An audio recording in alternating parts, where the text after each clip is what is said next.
이렇게 여자가 갑자기 자기 인생에 엄청 많아지면 여러분 행복할 것 같나요? 자, 이분도 처음엔 너무 좋았다고 했었어요. 그런데 이게 반복되면요. 안녕하세요, 착한 남자 창남입니다. 네, 여름이 되니까요, 날씨가 그 사이에 무척이나 더워진 것 같아요. 요새 들어서는요, 참 과감한 옷을 입는 사람들도 많아진 것 같습니다. 개인적으로는 너무 좋습니다. 물론 저도 다시 돼지 탈출을 해야겠죠. 착한 남자 시즌2를 올해 겨울쯤부터 시작할 텐데, 그때부터는요, 얼굴을 까고 나올 예정입니다. 그 사이에 다시 살도 빼고 이때의 느낌으로 돌아오도록 하겠습니다. 자, 이건 이거고요. 여러분의 지금은 어떠신가요? 조금 더 구체적으로 여자와 관련된 여러분의 라이프 스타일은 어떠신가요? 사실 여자를 보는 관점은요, 크게 두 가지로 나뉩니다. 선택권이 있는가 없는가. 자, 본인 스스로에게 선택권이 있다면, 즉 다른 여자에 대안이 있다면요, 지금 내 앞에 있는 여자가 좀 족같이 굴면 그냥 버리고 다른 여자 만나면 됩니다. 하지만 자신에게 다른 선택권이 없고 앞으로도 그것이 잘 주어지지 않을 것 같다면 타협적인 연애를 할 확률이 높습니다. 자, 내가 조금 아쉬워도, 상대방이 조금 성격이 지랄 같아도 그냥 괜찮아지겠지, 내가 조금 참지, 뭐 이런 식으로요.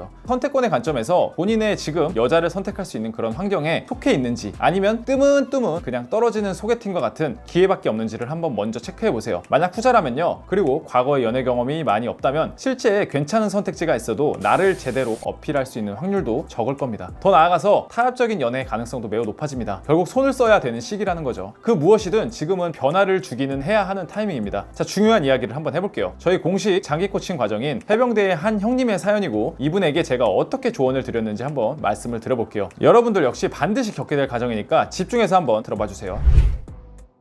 자, 이분이 저희를 처음 찾아오셨을 때는요, 말 그대로 선택권이 없는 상황이었습니다. 자, 헌팅, 어플, 모임 참여 등 우리가 할 수 있는 모든 걸 했고요. 한 3개월 정도 지나시니까 이제는 선택권이 너무 많은 상황이 생긴 겁니다. 그리고 실제로 2명, 3명 정도의 여자 중에 이제 가장 괜찮은 여자를 선택하려 하고 있습니다. 자, 그런데 여기에서 재밌는 부분이 있습니다. 이렇게 여자가 갑자기 자기 인생에 엄청 많아지면 여러분 행복할 것 같나요? 자, 이분도 처음엔 너무 좋았다고 했었어요. 그런데 이게 반복되면요, 필연적으로 자기 삶이 무너집니다. 즉 자기 삶 속에서 여자가 너무 많은 부분을 차지하고 거기에 에너지를 너무 많이 소요하게 되면 100% 필연적으로 삶의 밸런스는 무너지게 되어 있습니다. 이분 같은 경우에는요, 일에 대한 욕심도 있고 자격증도 공부하는 상황이었고 자기만의 시간 역시 중요한 분이셨는데, 이 모든 것들이 저번 5월 달에 단 하나의 전진도 없었다는 거죠. 자, 그런데 이 여자를 계속 만나는 건 신기하게도 중독 현상이 일어나요. 가령 여러분이 선택지를 많이 늘려서 주당 한 5명의 여자를 만난다고 쳐봅시다. 자, 처음엔 좋습니다. 그런데 5명쯤 만나면 지쳐요. 그래서 쉬고 싶다는 생각이 듭니다. 그런데 그 다음 주 금요일, 토요일 저녁이 되면 또 적적해집니다. 그렇게 또 여자를 찾아요. 이것이 그냥 무한 반복이 됩니다. 이게 제가 만난 픽업인들의 대부분이 가지고 있던 현상이었고, 그냥 삶 자체가요, 제 기준에서는 악의 소용돌이로 계속 빨려 들어가는 기분이 들었습니다. 심지어 저조차도 그렇게 살았고요. 그러다 보니 당연히 현생은요, 그냥 패망이었어요. 그때 강한 현타가 와서 그런 인맥들을 그냥 모두 자르고 온전히 저부터 생각을 했었어요. 제가 살고 싶은 방향성, 가치관, 이런 부분에 대해서 많은 생각을 하게 됐고, 글도 써보고, 그러다 보니까 지금은 운 좋게 안정적인 사업가가 되었고 조금 더 그 파일을 넓혀가고 있습니다. 지금 이 상황에서는 저는요, 명확히 여자를요, 보상체계로 접근을 합니다. 가령 이런 거예요. 자, 일주일이 있습니다. 내가 평일 5일을 그래도 최선을 다해서 스스로 열심히 살았어요. 그리고 그것에 스스로 만족을 해요. 그러면 저는요, 주말 하루 정도는 여자를 만날 수 있게 스스로에게 허락을 합니다. 다만 철저하게 보상체계로 접근하기 때문에 그 시작점은 내 스스로 나에 대해서 만족하는가예요. 저는 제가 살고 싶은 삶이 있고 목표가 있습니다. 그리고 그걸 방해하거나 걸림돌이 되는 사람, 여자라면 그냥 가감없이 잘라냅니다. 제 옆에 여자는 있을 수도 있고 없을 수도 있어요. 그리고 그렇게 사랑한다고 하던 여자도 결혼하지 않는 이상 결국엔 떠나갑니다. 다만 나 자체는요, 계속 그 자리에 있어요. 제가 할 수 있는 방향은요, 내 스스로 목표를 잃지 않고 내가 원하는 길을 가는 거예요. 이것보다 세상에서 중요한 건 없습니다.